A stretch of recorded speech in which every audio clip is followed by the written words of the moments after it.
Good morning from Kansas City. Welcome to SportsBeat Live, where the folks who cover the Chiefs for the Star get together and talk about the next game, the previous game, and anything else you want to discuss about the Chiefs. You all drive the show, so please send us your questions and comments, and we'll respond to you. I see where Herbie Teope is here, along with Sam Mellinger and Vahe Gregorian. Sam McDowell usually joins us, is on assignment as a dad. He and his wife, Kate, welcomed Mirabelle to the McDowell family earlier this week, and we couldn't be happier for the McDowells. And Brennan now has a sister in Mirabelle. That's fantastic. So Sam will be back with us, I don't know, sometime in the coming weeks, but he's being a papa and a parent, and we couldn't, like I said, we couldn't be happier for him. So, all right, guys, Chiefs are 1-0 heading into Baltimore for Sunday Night Football. I will not. I'll save my disdain for night football for another show, but. For during the game, save it for then. Yeah, I'll wait. Right, I'll wait till we're sitting together talking about how much I hate night football. But that's a me thing, okay? That's just that's just me. So, often we start with the injury report, and being at practice yesterday, Andy Reid started off the press conference by saying there are no injuries to report. So, of course, that's news because. It means there'll be some players available for the Ravens game that were not available for the Cleveland Browns. Herbie, tell us who they are. Well, the two big ones obviously are safety Tyrann Mathieu, who was on the practice field, and he's not even on the injury list. So there's clearly no lingering concerns whatsoever of his return from the reserve COVID-19 list. And then obviously Frank Clark. Frank Clark suffered a hamstring injury in training camp on August the 12th. He didn't play in any of the preseason games, and he was also inactive for the season-opening win against the Cleveland Browns. But the good news is he put in a full practice on Wednesday, so it's looking up for him. Barring a setback, he will make his return to the starting lineup. The Chiefs also listed Tyreek Hill with a toe injury, Clyde Edwards-Helaire with an ankle injury, Derek Nottie with a hip injury, and Mike Dana with a groin injury. But they put in a full practice Wednesday, meaning they took their full repetitions. And then Austin Blythe, who recently underwent sports hernia surgery, was limited. And then Colin Saunders with a glute injury was limited. But overall, this is a good-looking injury report leading to Sunday night's game. Yeah, nothing like the Ravens' injury issues. We'll talk about that in a little bit. So Frank Clark, we saw running with the ones. I mean, he was running with the starting defense, even though he didn't play in a preseason game. And boy, it'll be fascinating to see him on the field, 55 for the first time this season. What can we expect? What do you think, Herbie? What can you expect from a player who basically hasn't seen any game action since the Super Bowl last year? Well, I think if anything, they're going to rely on his speed because you need that speed on the edge when you face a guy like Lamar Jackson. You saw what he did on Monday night with that 28-yard run because he broke containment against the Raiders. But, Clark will give them that speed element on the outside. And, if he stays disciplined within his lane, he should be able to help keep Lamar Jackson in the pocket. But if they try to limit his snaps, they have some depth there with Mike Dana. Dana has enjoyed a strong training camp. And, he was a guy who started in place of Clark against the Browns. Okay. Hey, so we're going to talk a lot about the Ravens here coming up, but let's look back at the Browns game and any kind of lingering issues, something that the Chiefs should be concerned about this week heading into Baltimore. I look back on that game and think, boy, I don't know if the Chiefs want to play the Browns again. That's how impressed I was with how Cleveland came out in that game, how well prepared the Browns were, how Stefanski had that team ready to play, how well the Browns executed the game plan. And for 3 quarters, Cleveland was ready to win that game. And then the Chiefs did what the Chiefs have been doing since Patrick Mahomes has been the quarterback. they found a way to win on such a Chiefsian moment. The 75-yard touchdown pass to Tyreek Hill, a punter dropping a punt, and the Chiefs turning that into the second Mahomes to Kelsey touchdown pass, and then Chris Jones having the really nice, defensive the sack and playing really well defensively in the second half. So the victory was terrific for the Chiefs, Melly. But did it mask some issues that the Chiefs have to fix this week? I don't know. It's just wild to me how we're all humans, but it's wild to me how fast we went from like just be competitive to beat what I think is the next best team in the AFC, and it wasn't good enough. Coming off a season where they went 16-2 or 15-2, whatever it was with the varsity playing. And maybe 15-1 if I don't know if you count that offensive line in the Super Bowl as the varsity, but look, I mean, they're flawed, right? They're not a perfect team, and the Browns, I think, are really well positioned to take advantage of some of those flaws, particularly with that offensive line and the run game. But I mean, they could lose, they could get better, all these things. But the thing that it's just, I'm not going to forget this. Like, they put so much pressure on you to be perfect, and one mistake can become another, and it can kind of snowball. Remember the game? It was the Chargers. Was it last season where the Chiefs really kind of stunk for most of the game, and then they had like one great 8 minutes or whatever it was, and they ended up winning. That was the Butker game. In a lot of ways, it's just. I mean, they're not perfect. They could get better against the run. They can get beat deep. That defense can be had. If you get some guys running deep, who's catching the ball besides Kelsey and Hill. But I mean, it's just like, there's maybe, I don't know if there's 31 other sort of beat teams at other newspapers, around the NFL. The problems that they're talking about are a lot more tangible and problematic than what we're going to be talking about. No doubt.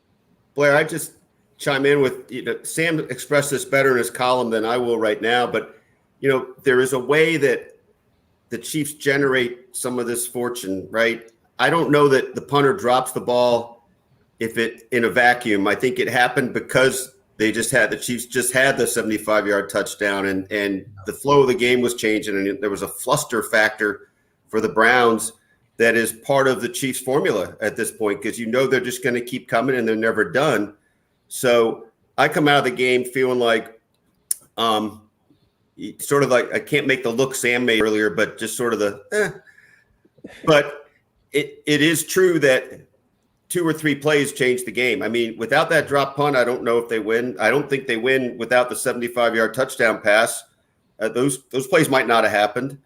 The flip side of that, though, also is whatever problems the Browns present, they're going to also be facing a little bit different defense next time they play, presumably if Tyrann Mathieu is indeed healthy then, and Frank Clark. And I think there's a little bit of a coin toss here, but I would still like the Chiefs in another game with the Browns. I'll say this. I would love to see the Chiefs and Browns play at full strength. I mean, obviously the Browns were missing Odell Beckham Jr., but conversely, the Chiefs didn't have Tyrann Mathieu. And those two players just add a completely different dynamic to what the Browns want to do in the passing game and what the Chiefs will do defensively. There's an old line that I was thinking about this week. It's from a golfer, I don't know if it's like Arnold Palmer or Jack Nicklaus or Ben Hogan or whatever, but he said, the more I practice, the luckier I get.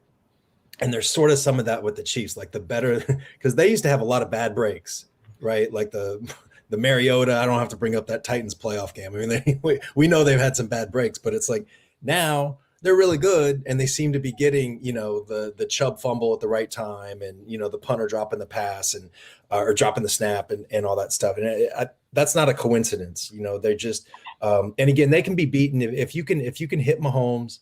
Particularly without blitzing, but that's like the key to beating anybody, right? But if you can do that, then things can start to unravel a little bit, and you can control the line of scrimmage and all these other things. But God, you just have to check off so many boxes. It's a really hard thing to do.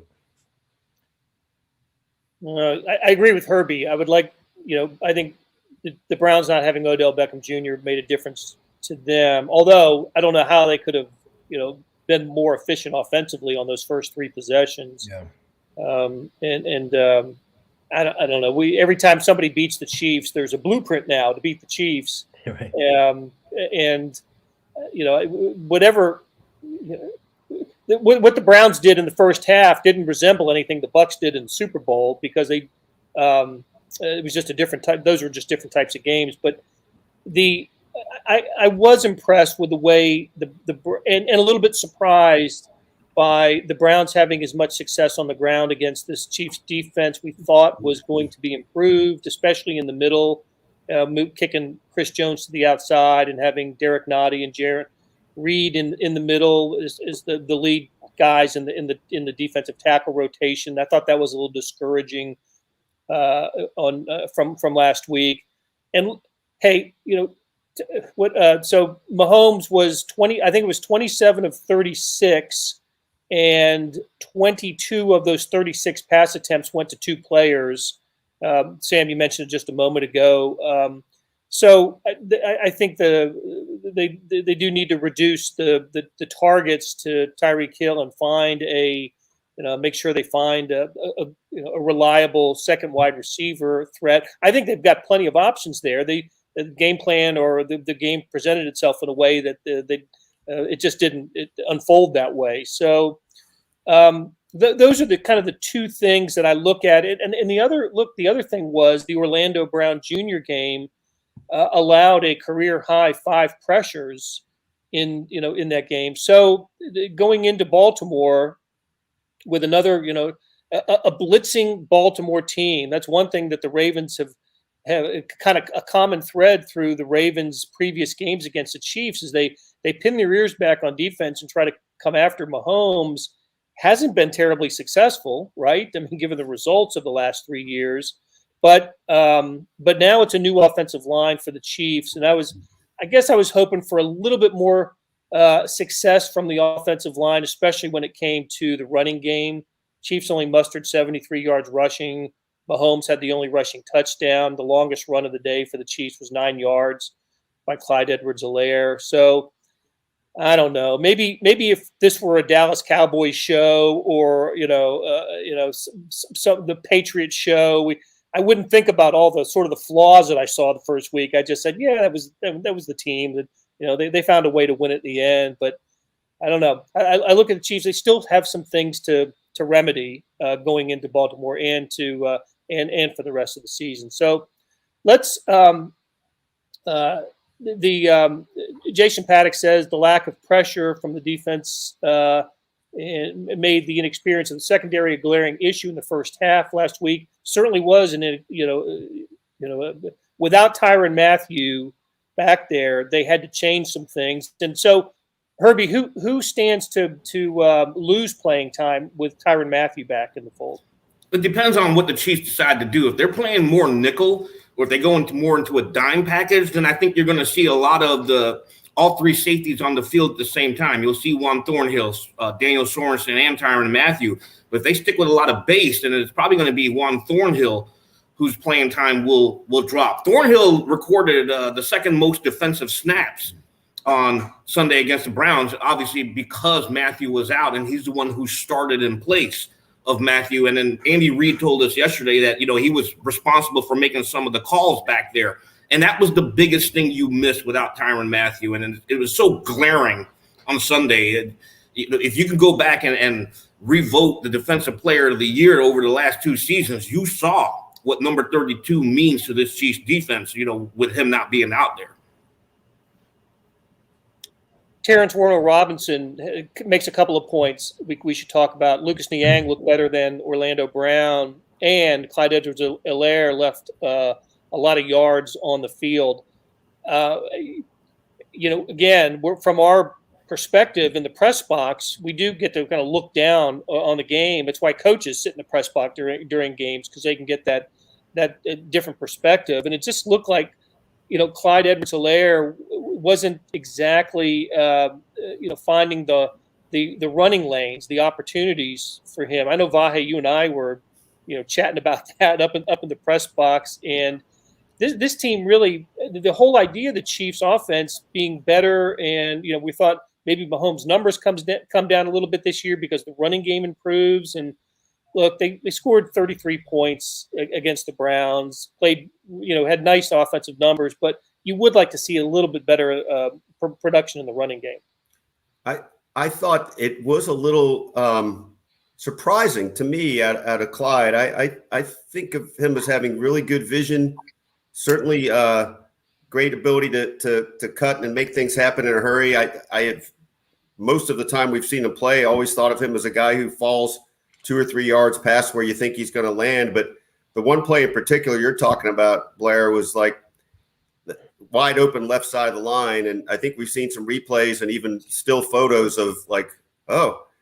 But I think he ran like a guy who was a little rusty, not a guy who was timid. And I think those traits of his, the vision and the acceleration, the speed, all those will kick in. I've heard some concern about him. I don't feel like that. Maybe you guys feel differently.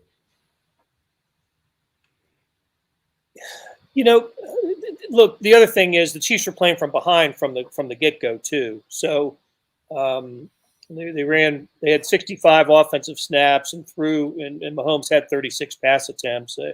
They were throwing early and often. So, but again, I do think they want to get that running game established. I think one of the mistakes the Browns made in this game was when they fell behind by after the second Kelsey touchdown reception, they abandoned the run. That had going so well for them, earlier. And I think teams don't you think, Sam? Teams tend to do that against the Chiefs. They panic a little bit when games get tight. Yeah. Again, I mean, I just keep going back to that takeaway, but we've seen teams kind of panic and do some things that, maybe they're not equipped to do, or maybe it's not the best thing for them to do. But I just don't know that I've seen that much panic in a team as we saw from the Browns. And I don't know if that was, I'm saying panic, maybe that's pressing, maybe it's in their mind. The last game we played was a playoff loss to these guys. Now's our chance. We've had all offseason. They made some really interesting changes, like especially in the secondary and in the draft, that sure seemed focused on beating the Chiefs. And maybe they were putting too much on it. I don't know. But I do think that the Browns are a really good team. And I do think that both of these teams are going to be different. I'm assuming they're going to play in the playoffs. I really am. And I think that they'll be different once there. You never know about injuries, but I think the Chiefs offensive line, I'm assuming, will be better by then, assuming health. And I think the Browns will continue to evolve and stuff as well. But I do have a little bit of concern with that running game, and again, I think that Clyde will be better as the season goes on, assuming that the offensive line is better as the season goes on. But they were playing from behind, like you said, Blair, but in theory, that should mean that there's more space for him. If the Browns are expecting the pass, then maybe you can sneak in a 6-yard run when they're not expecting it. There just wasn't, our guy, our friend would say, like, it just didn't seem like he had a lot of juice, when he was carrying the ball. And I think we'll see bursts of that because he is super talented and he's really quick and he's got a lot of ability, but just it wasn't really there on Sunday. He did have a nice reception out of the backfield, one thing we've heard a lot about leading up to the season, that you probably see a little bit more of a developed screen game, or the Chiefs returning to a bit of a screen game this year that didn't exist a year ago. Maybe that's in the offing, but we didn't see, except for he had the one reception. It wasn't a screen; it was just kind of a wheel route, whatever it was, just out of the backfield, and it was a nice call, nice play.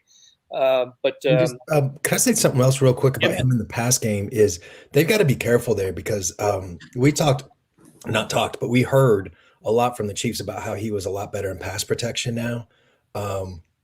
It wasn't on Sunday, if especially if you go back and watch Mahomes' touchdown run. the offensive line had that thing that might have been one of their best snaps. I mean, they had that thing walled off, and the pressure came in because Edwards-Helaire, I forgot who was rushing for the Browns, but Clyde just whiffed on the block, and that's why Mahomes had to flush and then came through, and Trey Smith just annihilated somebody right there at the goal line to get in. But that's a thing that, I guess my point here is they might have to incorporate those screens to sort of keep the defense from just attacking Clyde all the time. Use him as a weapon instead of a defense. And the Browns have one of the best offensive line, if not the best offensive line in football. That was which kind of made the Chris Jones sack in the fourth quarter all the more impressive. That he was able to get to Baker Mayfield as quickly as he did. So Tony says hopefully Chiefs will incorporate a second, third wide receiver in the plan this week and a tight end other than Kelsey. Browns are very good. Totally agree with that. Listen. The Chiefs have. I looked it up in the 3 regular season games since 2018. The Chiefs have averaged almost 400 yards passing. We talk about Mahomes stats in September, which are unbelievable, right? 11-0 with. It was at 35 touchdowns and no interceptions now. I mean, there was just otherworldly stats. Well, 2 of those wins have come over the Ravens in that time, and he's 3-0. He's 3-0 against Baltimore. And I looked this up too. He's 7-0 against the NFC North. So he hasn't lost to a game in this division. There's a lot of stats like that for Mahomes. One thing that I've been laughing about this week, Vahe, I think after the game you had mentioned, Andy Reid mentioned like 20 names in the post game, and the quarterback wasn't one of them, and the quarterback was named AFC Player of the Week. It was great, kind of just testament to the routine, right, of it. Hey, one quick thing on the that last question regarding another receiving threat. I think we've all been a little cognizant of that, and I've been thinking about it a little bit. When it comes right down to it, we understand there's a special chemistry among Patrick, Travis, and Tyreek. And that has not been generated, cultivated, felt with the other receivers. It just hasn't. And time and again, we see things like Mecole Hardman coming up short of the sticks when he could have run a couple more yards the other day. There was one play, it didn't get discussed, but Patrick threw the ball into had enough time through, and it looked to me like my assumption would be Mecole Hardman was in the wrong place where the ball landed. That's just an assumption. We don't know the pattern, but I feel like that has taken more energy to try to generate than it should, and I don't quite understand why it's not happening. And it's just funny, the contrast with that and Patrick seeing Tyreek's little yellow gloves down the field and deciding he can wing it, or, the mind meld he always has with Kelsey, with that great bit on the sideline a couple of years ago where Travis was saying to him that he didn't know where he was going, and how did Patrick know that he was doing that? He's got that with those guys. So in the crunch, that's where he's going. Until something, he gets more juice out of those other guys, that's maybe it's an embarrassment of riches with Tyreek and Travis, but it really points out that they got to develop something else. What's weird to me about this is that, and look, like the sort of worrying or complaining about who to throw the ball to after those 2 guys is just a thing. Like, we just need to recognize that this is kind of a silly discussion that we're having, but we do have the discussion. But it's just weird to me that, like, is there a better situation? I mean, I know those guys eat up a lot of targets, but you're never going to be doubled, and sometimes you'll sort of be single covered, and that's the part that's weird, is that with all that attention that defenses are giving to those 2 guys and Hardman's had, over the years, I didn't really notice much on Sunday, but certainly he'll have them this season, like chances to make big plays. I mean, 40, 60, 80-yard touchdowns, and he hasn't always connected on those. But it's just, that's a strange part to me, is that this is as easy as it gets. This is, not, I shouldn't say easy, but God, you're set up for success when you've got the best quarterback in the league, and you know that you'll never be doubled. Yeah, but I was still surprised that the Browns didn't bracket Kelsey in the red zone last It's week. crazy. I don't know. Yeah, what are we doing? Yeah, do it. Yeah. Take your chances and let Byron Pringle beat you down there. But Right. and he will. I mean, he absolutely will. But you know Kelsey is automatic in that in the red zone. So our great friend Jack says Alejandro Villanueva was beaten several times last week at his new position, right tackle. Can the Chiefs exploit that? Yes, I think so. I thought, certainly in the second half, the Chiefs got the pass rush going and got some pressure on Baker Mayfield. Not only the Chris Jones sack, but the game-sealing interception on the on the Sorensen blitz, and did a really nice job disrupting Mayfield, and of course Mike Hughes ended up with the interception. So really good play by the Chiefs defense over the last several series in the second half after the tough start. So one of the themes for this week's game, Herbie, isn't it? It's the old friends alert on both sides of the ball. The revenge game. Yeah, for both sides, right? I really enjoyed hearing Orlando Brown Jr. tell us yesterday. When he played for the Ravens, he would look up at the suite level, and that's where that's where the families of the players watched Ravens games. And of course, Orlando Brown Sr. spent the majority of his career playing for the Ravens, and of course on the other side, Sammy Watkins. It's funny, we're talking a lot about second targets or second wide receiver targets. There's Sammy Watkins playing for the Ravens now, and Justin Houston, who an old friend of the Chiefs, who I think will end up being in the team's Hall of Fame. After he retires. So, Herbie, can stuff like that be motivating? What did Orlando Brown say about that yesterday? I think, he said he'll be emotional going back to Baltimore, but he's going to be a professional about it and let his emotions speak for itself. And, ever since the CBA of 1992, which allowed free agency in the National Football League, you see players change teams all the time. But for him, it's kind of unique because he was drafted to be a starter, and now, then they traded him. So, I'm sure he's a little pumped up to show them that, hey, you made a mistake in trading me. But for the most part, most of these players understand that it is the nature of the business. You will face your former team. You will see former teammates, etc. The funny thing from his press conference yesterday, obviously, was, is Steve Spagnuolo in his ear trying to pick up some of the Baltimore Ravens offense tendencies, and what do you say? I don't snitch. That was kind of funny with the way he said that. You asked the question. I thought it was a hilarious answer, and I was a little bit surprised by that because the NFL, and Vahe, this, they do nothing but snitch. I mean, you sign players to snitch. Yeah, you sign players for that entire reason. Marty Schottenheimer used to do that all the time. He'd sign a guy 3 days before a game and cut him on Monday. It's funny. I don't know where Orlando Brown is from originally. I can't remember, but it reminded me, having come from the Ravens, it made me think of something out of The Wire, just the way he said it. No, man, I don't snitch. Right? Did he go to high school there? Maybe he did. I think so, with his dad playing there. I think so. That's right. That's right. Anyway, it was a really funny moment. And, just a quick aside, isn't he an impressive guy? I mean, to hear how he owned up to how he played and just how obviously smart he is. And you guys have observed that before, but I was really struck by it yesterday.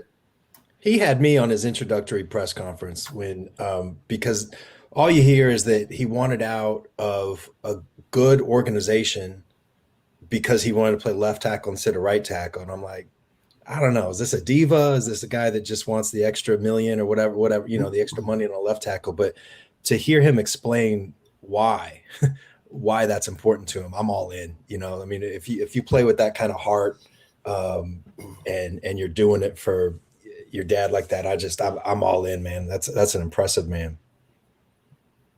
Let me amplify the point about the Ravens organization. I didn't realize this, that in the if you listed all the AFC teams, all AFC, all 16 AFC teams, they have the best winning percentage of their in franchise history, right? So they've only been a franchise for 25, 26 years, but they've got the greatest winning percentage of any team, better than the Patriots, the Chiefs, the Broncos, Steelers. In their existence, they have the best winning percentage. So it's a championship culture there. They have a really great culture in Baltimore. And how often are we talking, look, these last 3 years of games they've been showdowns, right? Mahomes, Jackson, Ravens, Chiefs, just games that are the prime time last year. Vahe, you were at that game last year with no fans in Baltimore. There'll be fans this year at was it M&T Bank Stadium in Baltimore. I imagine the atmosphere is just going to be fantastic. So I guess it's my way of saying that Baltimore is an organization that just they play to win, and they are a never to be taken lightly. Now, having said all of that, Chiefs are Sam McDowell's not here to update us on the lines, but is it a 3 point? Last I saw was 3. Yeah, to go on the road against a team of this quality and be a 3-point favorite is really telling, right? So what happens on Sunday night? Brian LeBeur's asks, do we think the Ravens being called out by the Raiders for cheap hits will impact their aggression this week? I don't think anything will impact the Raiders' aggression. They're going to come after the Chiefs, but again, that hasn't worked. It just hasn't worked against the Chiefs. Is this just a matchup problem for the Ravens, Sam? That's where I'm standing right now is on that ground. And I used to be very much in the opposite camp on this. I used to think that the Ravens were a bad matchup for the Chiefs just because of the way that they're able to run the ball. And in theory, that should be true. Although I think Frank Clark makes a huge difference. He's the best they have at setting the edge and playing the run like that, on the outside at least. But they blitz, and I don't have the numbers right in front of me, but the Ravens year after year have one of the highest blitz rates in football. And Mahomes' numbers against the blitz are just outrageous. I mean, he's just it's unbelievable. It's as if he wants you to, like he is better against the blitz than not. And I think that creates some problems, because then do you do what you do, and what you trust because you've won a lot of games doing it, or do you change it all just because of this freak show quarterback? And so far, like, the Ravens have been blitzing a lot and they paid for it. I'm always interested in that matchup, but for the most part, yeah, I mean, I'm done with it, man. Like, I want to see the Ravens beat the Chiefs before I'm getting out of that room, and I'll go back in as soon as the Ravens beat the Chiefs, but I just want to see it first, because it's not happening so far. You get Go ahead, Blair. Sorry. No, go ahead. I've got to do a prediction on the game, and I'm trying to find reasons for the Ravens to win this game. Coming off an emotional loss, Lamar Jackson just tired of hearing how he's 0-3 against Mahomes, but I can't do it. I think the Chiefs would have to do some dumb things that we don't see, right? For them to lose this game. So I'm sorry, Vahe. No, it's along the same lines. I mean, I think, until proven otherwise, you have to feel like the Chiefs have their number. And this is a little unfair to Lamar. I love watching Lamar play, but I guess I do feel like I've come to feel like in the brightest moments that Patrick plays better when in that situation, and Lamar seems to be mistake prone in those moments. And really, for Lamar's sake, I hope that comes to be different. He's a guy you really want to see succeed, but that's just my sense of it, and that is heightened in this particular matchup. Yeah, I think that the case for the Ravens is that if you don't play your absolute best in this game against that team after what you did in week 1, at home, the biggest platform that the NFL provides in the regular season, if that doesn't bring out your absolute best, then you're a mess, And so I think the Chiefs need to expect that. And I think maybe we'll see that. But the problem is a lot of times that's not enough. Like a lot of times you can play your best, but if the Chiefs give their A-, you're probably walking out of there having lost by 5 or 6 points. And I know we're talking about week 2 of the regular season, but where Lamar Jackson really has to step it up is in the playoffs, right? I mean, it's he's won. They did win a playoff game last season, but that's been the only playoff victory for Jackson in his 3 years as a starter. Whereas Mahomes is 6-2 in the playoffs with a ring. So, okay, guys, we'll have plenty more to discuss after the game in Baltimore on Sunday night. Did I mention that I'm not a big fan of the night football? But we'll save that for another show down the road. Anyway, programming notes: we're back next Tuesday talking Royals at 10 a.m. Please join us then. For Vahe Gregorian, Herbie Teope, Sam Mellinger, Sam McDowell, who wasn't with us today, will be in sometime in the next couple of weeks, and for our producer, Beth Welch. Thanks a lot for joining us. Big thanks to all of you for joining us, and we'll talk to you again next week.